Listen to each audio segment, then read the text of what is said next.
ನನ್ನದು ಎಂಬ ಸ್ವಾರ್ಥವ ಮರೆತು ಬಿಡು ಅಣ್ಣ. ನಿನ್ನದೆಂಬುದು ಭೂಮಿ ಮೇಲೆ ಏನು ಇದೆಯಣ್ಣ.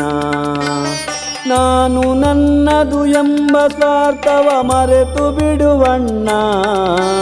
ನಿನ್ನದೆಂಬುದು ಭೂಮಿ ಮ್ಯಾಲೆ ಏನು ಇದೆಯಣ್ಣ.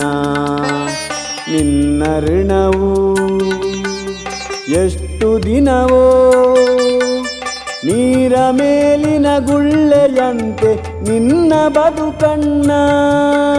ನೀರ ಮೇಲಿನ ಗುಳ್ಳೆಯಂತೆ ನಿನ್ನ ಬದುಕಣ್ಣ.